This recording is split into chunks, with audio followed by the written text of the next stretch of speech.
पीढ़ी दर पीढ़ी हमारे किसान अलग अलग स्पीसीज की अलग अलग वैरायटी इनको सहेज कर रखते गए और उसको विकास करते रहे। किसान की विरासत, धरती के वनस्पति संसाधन, एक अधिकार जिसका दुनिया भर के देश करते हैं सम्मान।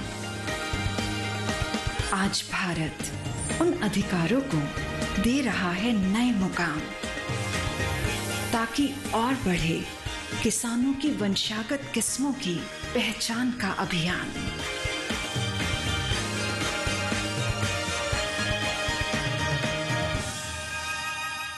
नमस्कार, आप देख रहे हैं दूरदर्शन किसान कृषि दर्शन की एक नई कड़ी में मैं अदिति शर्मा आप सभी का स्वागत करती हूं।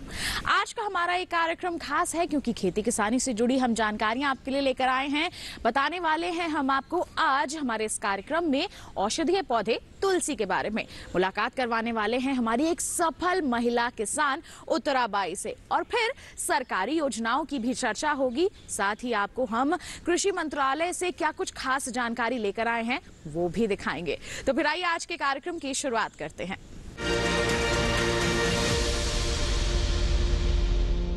किसान भाइयों बहनों, बदलती हुई जलवायु और साथ ही साथ बढ़ती हुई जनसंख्या के लिहाज से चावल के क्षेत्र में किस तरह के अनुसंधान किए जाएं, साथ ही साथ भविष्य को ध्यान में रखते हुए किस तरह की प्राथमिकता निर्धारित की जाए, इसी संदर्भ में हमारे साथ कुछ अहम जानकारियां साझा की हैं भारतीय कृषि अनुसंधान परिषद के सहायक महानिदेशक डॉक्टर एस.के. प्रधान से। ये बात उन्होंने कृषि मंत्रालय के डीडी किसान स्टूडियो से सीधा हम तक पहुंचाई है। आइए आपको दिखाते हैं।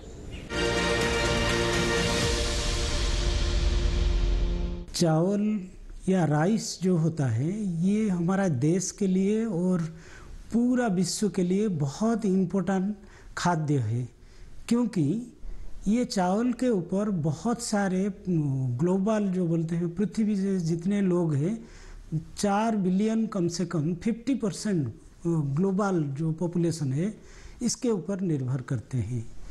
सो इसका इम्पोर्टेंस बहुत ज़रूरी है, क्योंकि ये जैसे लोग बढ़ता है, पॉपुलेशन इंक्रीज होता है हमारे देश में या पृथ्वी में, तो हमको फूड ग्रेन भी प्रोड्यूस करना पड़ेगा।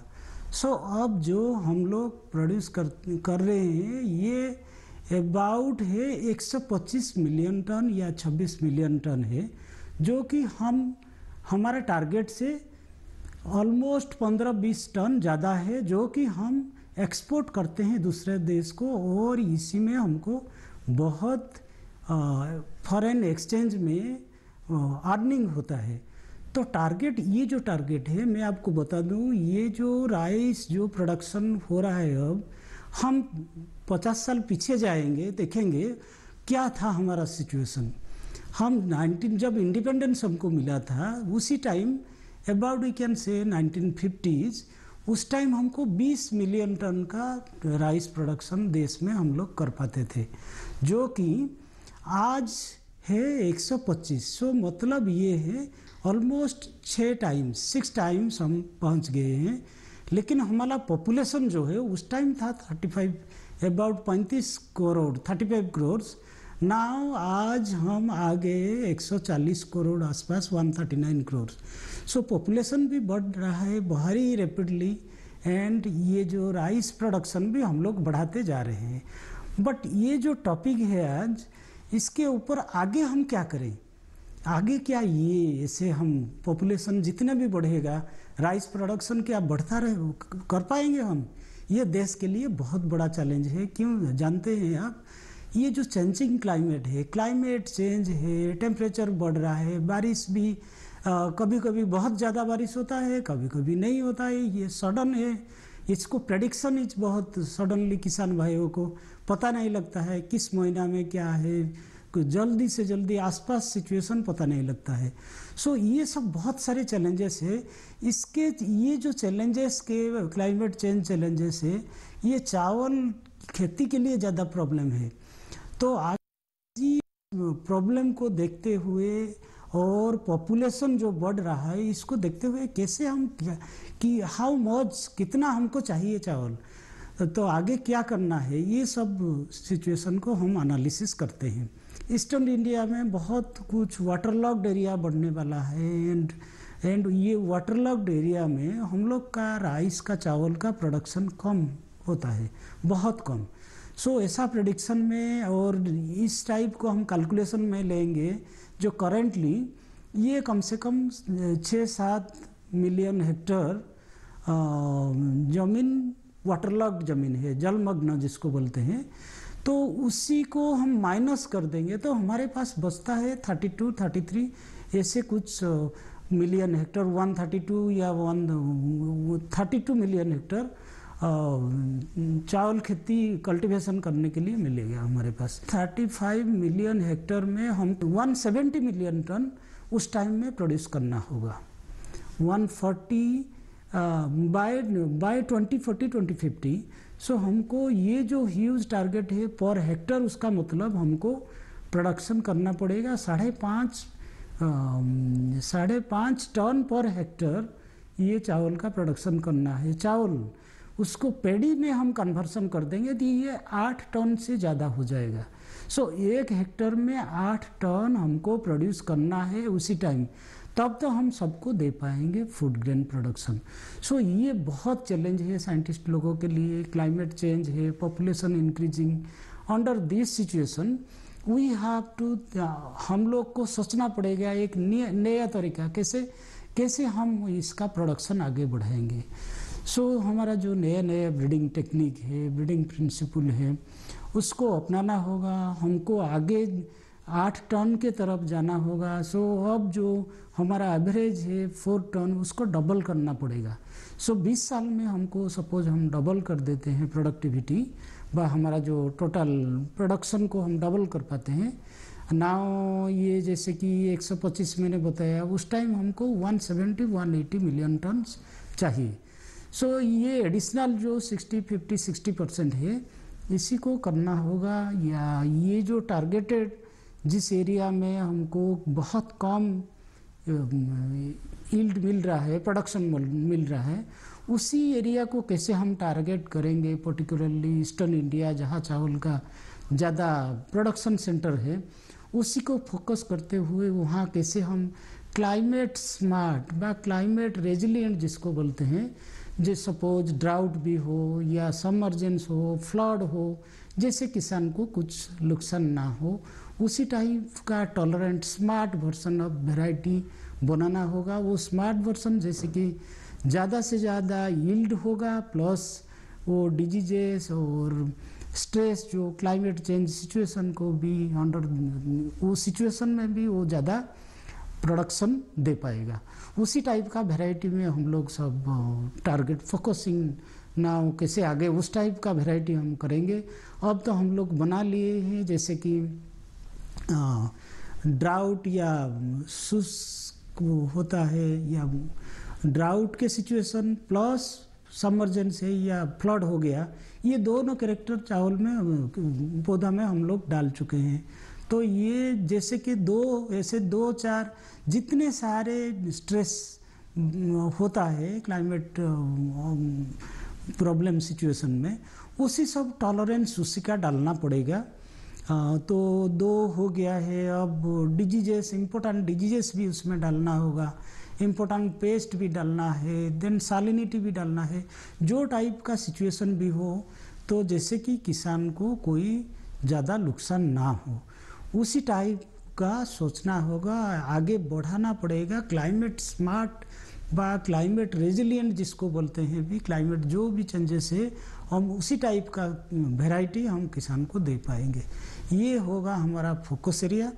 ये हम कर पाएंगे तो आगे हमारा जो टारगेट लक्ष्य मैंने देखा है आपको 170 मिलियन टन हमको चाहिए 2040, 2045, 50 ऐसे 20 साल के बाद वो अचीव हो जाएगा। ये अचीव करने के लिए हमको हर साल 2 से 2.5 मिलियन टन्स बढ़ाना होगा।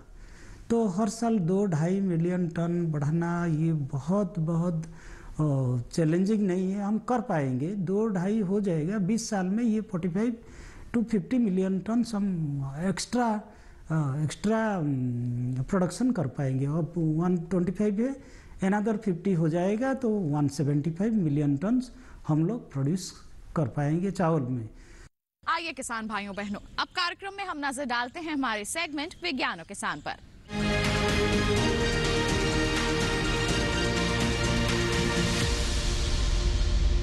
हमारे देश में अगर हम बात करते हैं औषधीय पौधों की, तो उसकी भरमार है। किसान यानी कि आप लोग उसकी खेती करके अच्छी आमदनी अर्जित कर रहे हैं। चाहे एलोवेरा है, अश्वगंधा है, चाहे हम यहाँ पर बात कर लें तुलसी की। जी हाँ, तुलसी बहुत ही ज्यादा गुणकारी पौधा होता है अगर इसका हम सही तरह से उपयोग करें। इसकी खेती अच्छी आमदनी भी दिलवा सकती है आपको, क्योंकि मांग अच्छी चलती है। तो फिर आइए आज के हमारे इस सेगमेंट में हम आपको इसी के बारे में बताते हैं कि किस तरह से तुलसी की खेती करके आप अच्छी आमदनी अर्जित कर सकते हैं। हमारे देश में तुलसी का पौराणिक महत्व है। भले ही ये तुलसी के नाम से जाना जाता हो, लेकिन इसके दूसरे भी कई नाम हैं। मिसाल के तौर पर सुलभा, ग्राम्या, पुरसा, बहुमंजरी और होली बेसिल। दुनिया भर में इसकी करीब 150 किस्में पाई जाती हैं। ऑसिमम बेसिलिकम यानी पोवई तुलसी, ऑसिमम अमेरिकनम यानी काली तुलसी, ऑसिमम ग्रेटिसिकम यानी वन तुलसी या राम तुलसी, ऑसिमम विल्डी यानी जंगली तुलसी, ऑसिमम सैंक्टम और ऑसिमम क्लीमंड्सक्रिकम इसकी कुछ प्रमुख प्रजातियां हैं। कमाल की बात तो ये है कि इसकी खेती कम उपजाऊ जमीन में भी आसानी से की जा सकती है। हाँ, खेत में पानी की निकासी का उचित इंतजाम होना जरूरी है। वैसे बलुई दोमट मिट्टी इसके लिए बहुत उपयुक्त है। ये उष्णकटिबंधीय या उपोष्ण कटिबंधीय दोनों तरह की जलवायु में हो जाती है। खेती 2 चरणों में होती है। पहले बीज बोकर नर्सरी तैयार करेंगे और फिर रोपाई। बुआई के लिए जमीन जून के दूसरे हफ्ते तक तैयार हो जानी चाहिए। जमीन तैयार करने के लिए 15 से 20 सेंटीमीटर गहरी जुताई करेंगे और फिर 15 टन प्रति हेक्टेयर की दर से गोबर की सड़ी खाद मिट्टी में अच्छी तरह मिला लेंगे। सतह से उभरी हुई 1 मीटर लंबी और इतने ही मीटर चौड़ी क्यारियां बना लेंगे।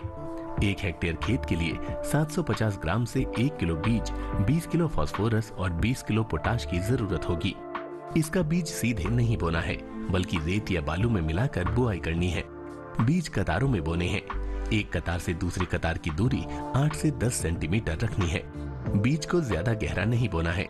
जमाव के 15 से 20 दिन बाद 20 किलो प्रति हेक्टेयर की दर से नाइट्रोजन डाल देने से अच्छी पैदावार होती है। 5-6 हफ्तों में पौध रोपाई के लिए तैयार हो जाएगी।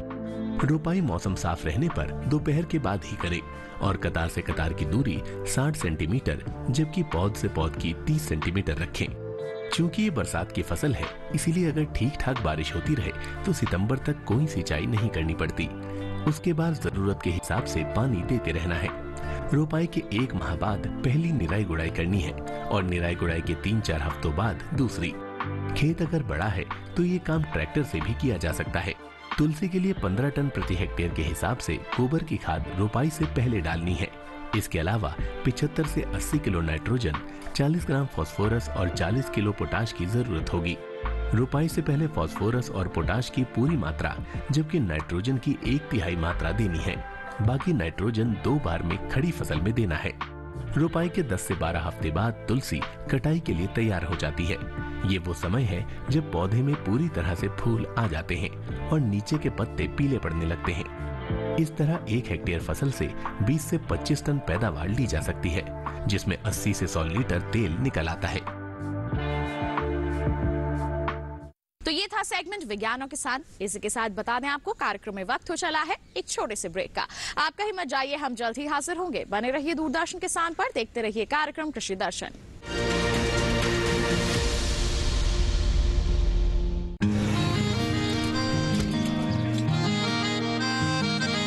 क्या बात है भाई, आजकल तो काफी खुश नजर आ रहे हो। क्यों ना हो, अब मैं ऑर्गेनिक खेती जो कर रहा हूँ ये पूरा प्राकृतिक है, ऑर्गेनिक है। इसमें हमारे खेत, हमारी फसल और हमारी जेब सब फायदे में होते हैं और इसमें लागत भी कम है। जी हाँ, आप भी ऑर्गेनिक खाद का प्रयोग करें, अपनी फसल और मिट्टी को तंदुरुस्त बनाएं और आपकी आमदनी में इजाफा करें। अधिक जानकारी के लिए किसान call centre toll free number 1800-180-1551 पर कॉल करें और लॉग ऑन करें kisan.gov.in और farmer.gov.in। कृषि और किसान कल्याण मंत्रालय द्वारा किसान हित में जारी।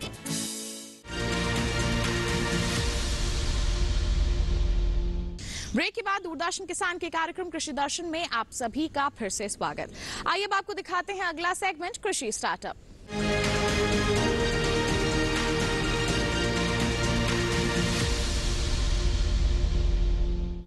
आज के हमारे सेगमेंट में मुलाकात करवाएंगे एक हमारी सफल महिला किसान से। मध्य प्रदेश के निवासी हैं, जैविक खेती करती हैं, नाम है इनका उत्तराबाई। आइए इनसे मुलाकात करें, जाने इनकी कामयाबी की कहानी।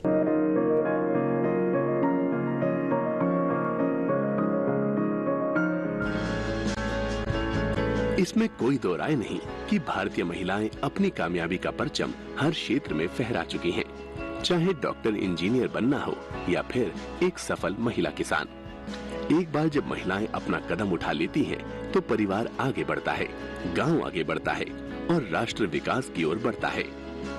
महिलाएं समाज में क्रांतिकारी परिवर्तन और जागृति लाने में सदैव ही महत्वपूर्ण योगदान देती आई हैं। संघर्ष से तप कर निकली शख्सियतें कामयाबी को नए मायने देती हैं। कामयाबी की ऐसी मिसालें कायम करने वाली महिलाओं की फहरिस्त में एक नाम है मध्य प्रदेश के कटनी जनपद के नैगवा गांव की उत्तराबाई का, जो एक आदिवासी महिला है और जैविक कृषि करने वाले किसानों के लिए वो एक नायक बन चुकी हैं। नैगवा गांव को आज जैविक तीर्थ स्थान के रूप में जाना जाने लगा है। इस गांव को जैविक खेती के लिए प्रथम राज्य स्तरीय पुरस्कार भी प्राप्त हुआ है और इतने बड़े बदलाव के पीछे इस आदिवासी महिला उत्तराबाई का सराहनीय योगदान रहा है। 24 घंटों काम में मशरूफ रहने वाली ये महिला कभी खेतों पर काम करती है, तो कभी गाय बछड़ों की देखभाल करती है, कभी साथी किसानों से संवाद, तो कभी खेतों में चल रहे काम का निरीक्षण। उत्तराबाई के पति कटनी जिले में नौकरी करते थे। अपने पति की जिम्मेदारियों को साझा करने के लिए उत्तराबाई सन 2002 में खेती बाड़ी से जुड़ गई, जिसका उन्हें शुरू से शौक भी था।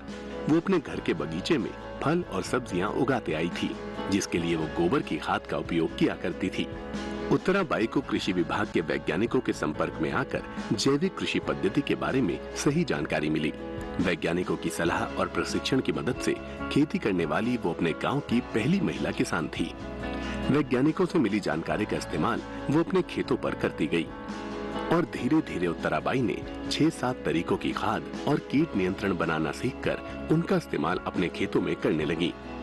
वर्तमान में उत्तराबाई केंचुआ खाद, मछली खाद, नाडेप टाका खाद, गोमूत्र, नीम की पत्ती, जीवामृत, अमृत भभूत का प्रयोग कर करीब 14 वर्षों से बड़ी कामयाबी से जैविक कृषि कर रही हैं। उत्तराबाई के खेतों में लहलहाती फसलों और उच्च गुणवत्ता वाली फसलों को देखकर उनके गांव के बाकी किसानों ने भी उनसे प्रेरणा ली है और धीरे धीरे जैविक कृषि को अपनाना शुरू कर दिया है। इतना ही नहीं, उत्तराबाई ने जो कृषि वैज्ञानिकों की सलाह और प्रशिक्षण से जैविक कृषिकरण शुरू किया, वो अन्य लोगों के लिए एक मिसाल साबित हुआ और धीरे धीरे गांव के बाकी किसान भी उनसे प्रेरित होकर जैविक पाठशाला में जाने लगे हैं। उत्तराबाई की मेहनत और लगन साफ तौर पर उनके खेतों में हरी भरी लहलहाती फसलों में देखकर प्रतीत होती है और यही कारण है कि कृषि विभाग के कई अधिकारी उनकी सफलता और उन्नति को बाकी किसानों को मिसाल के तौर पर दिखाने उनके खेतों पर लेकर जाते हैं। उत्तराबाई के जैविक कृषि में दिए गए महत्वपूर्ण योगदान के लिए सरकार उन्हें कई पुरस्कारों से सम्मानित भी कर चुकी है। जैविक कृषि में उत्तराबाई का नाम किसी परिचय का मोहताज नहीं है। उनके दिखाए रास्ते पर चलकर गांव के अन्य किसान भी जैविक पद्धति से खेती कर लाभान्वित होने लगे हैं। तो ये था सेगमेंट कृषि स्टार्टअप। इसी के साथ बता दें कार्यक्रम में वक्त हो चला है एक और छोटे से ब्रेक का। आप कहीं मत जाइए, हम जल्द ही हाजिर होंगे। बने रहिए दूरदर्शन किसान पर, देखते रहिए कार्यक्रम कृषि दर्शन।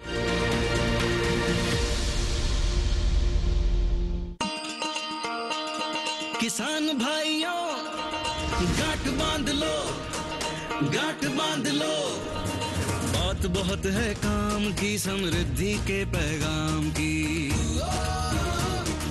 मिट्टी के मिजाज को समझो, मिट्टी के हर राज को समझो, मिट्टी की तुम जांच कराओ, मुफ्त सॉइल हेल्थ कार्ड ले जाओ। तो भी मुनासिब बीज लगाओ, सही किस्म की खाद ले आओ, जितनी जरूरी उतनी डालो, सही मात्रा खुद पहचानो, इसको अपना मंत्र बना लो, मिट्टी की सेहत को जानो। बात बहुत है काम की, कम लागत अधिक वरदान की, किसान भाइयों गांठ बांध लो। आज ही मिट्टी की जांच कराएं, राज्य सरकार के कृषि अधिकारी से संपर्क करें और मुफ्त में सॉइल हेल्थ कार्ड पाएं। कृषि और किसान कल्याण मंत्रालय द्वारा किसान हित में जारी। ब्रेक के बाद दूरदर्शन किसान के कार्यक्रम कृषि दर्शन में आप सभी का फिर से स्वागत। अब बारी है नजर डालने की हमारे अगले सेगमेंट फार्मिंग इंडिया पर।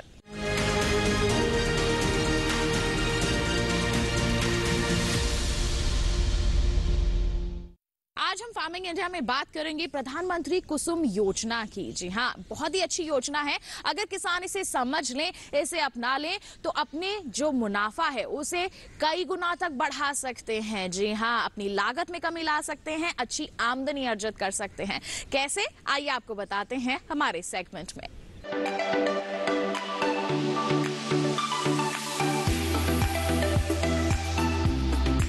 सरकार ने फरवरी 2019 में प्रधानमंत्री किसान ऊर्जा सुरक्षा एवं उत्थान महाअभियान पीएम कुसुम योजना शुरू करने की मंजूरी दी थी। इस योजना का मकसद सौर ऊर्जा क्षमता विकसित करने में किसानों की मदद करना है। इससे किसानों को आय बढ़ने के साथ ही खेती के लिए पानी की जरूरत पूरी होगी। इसके जरिए वर्ष 2022 तक 30.8 गीगावाट बिजली उत्पादन का लक्ष्य रखा गया है। इस योजना के तहत किसानों को सब्सिडी पर सोलर पैनल मिलते हैं, जिससे वे बिजली बना सकते हैं। जरूरत भर बिजली का इस्तेमाल करके वे बाकी को बेचकर अतिरिक्त आय भी हासिल कर सकते हैं।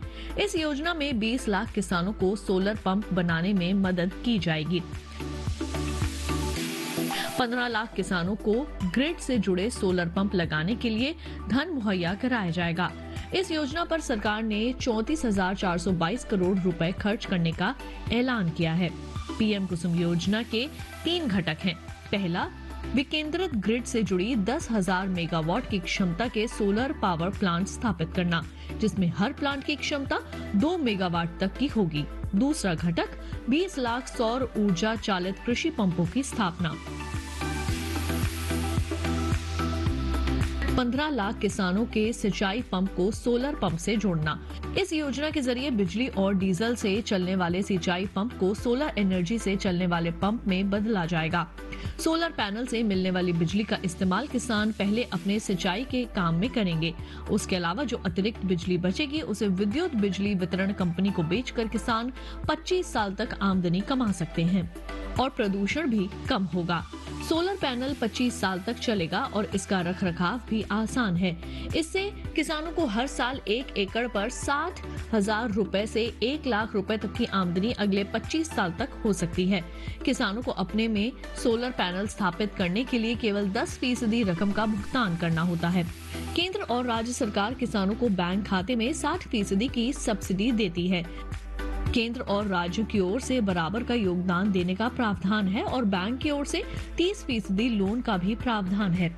इस लोन को किसान अपने होने वाली आमदनी से भी आसानी से भर सकते हैं।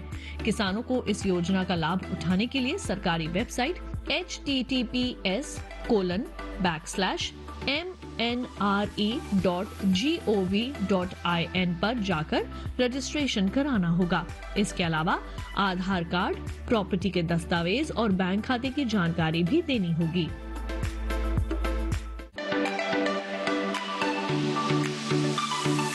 अनंत असीम प्रकृति और उसमें निहित जीवन के रहस्यों के गूढ़ स्रोत, प्लांट जेनेटिक रिसोर्स।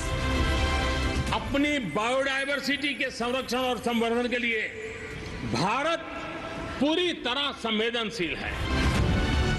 वैज्ञानिक दृष्टि और समृद्ध कृषि परंपरा के साथ भारत जैविक विविधता के संरक्षण के लिए प्रतिबद्ध है।